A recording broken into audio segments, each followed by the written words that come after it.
বন্ধু কি অবস্থা? এই তো আল্লাহ রাখছে ভালো। তোর কি অবস্থা? আছি, ভালো আছি। আজকে এত হাজি হাড়ি কোনে যাস? ওই বন্ধু কইছে ওই যে আঙ্গো কালের কণ্ঠ মাল্টিমিডিয়া এই যে 1 বছর বর্ষপূর্তি উপলক্ষে আরো দাওয়াত করছে, তাই হিনে যাই। কালের কণ্ঠ মাল্টিমিডিয়া হেটা আবার কি?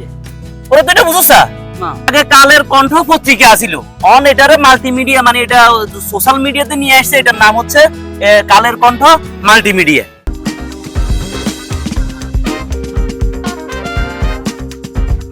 আসসালামু আলাইকুম প্রিয় দর্শক, আমি একজন কন্টেন্ট ক্রিয়েটর, নোয়াখালী তথা বেগমগঞ্জের একজন শরীফপুর ইউনিয়নে বাড়ি আমার।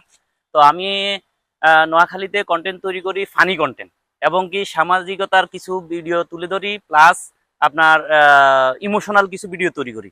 তো এই ক্ষেত্রে আমি আজকে এখানে আসছি একটাই কারণ কালের ঘন্ট মাল্টিমিডিয়া আজকে 1 বছর পূর্তি উপলক্ষে তাদেরকে আমরা ধন্যবাদ জানাই। এই জন্যে তারা বাংলাদেশের তথা আমাদের নোয়াখালীর বিভিন্ন জায়গায় যে ঘটনাগুলো ঘটছে, এই ঘটনাগুলো তারা সত্য ঘটনাগুলো তুলে ধরছে লাইভে, এবং কি যেখানে অন্যায় হয়েছে ওখানে তারা গিয়ে তাদের নিউজগুলা আমাদের মাঝে ছড়িয়ে দিছে, এবং কি এগুলা দেখি বাংলাদেশের মানুষ অন্যায় থেকে বিরত থাকা। মোনালিসা হেভি ফ্লো 15 পিস প্যাকেটের সাথে 8 পিসের একটি প্যাকেট একদম ফ্রি।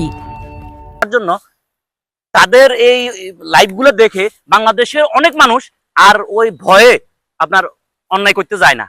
তো এটার পাশাপাশি আবার বিদেশে যারা থাকে হেতাগো বিভিন্ন প্রামাণ্য চিত্র তুলি ধরে আমাদের মাঝে দেখায় যে বিদেশে মানুষ আসলে টাকার জন্য যায় না, তারাও কষ্ট করে আমাদের জন্য টাকা পাঠায়, এগুলো তুলি ধরে।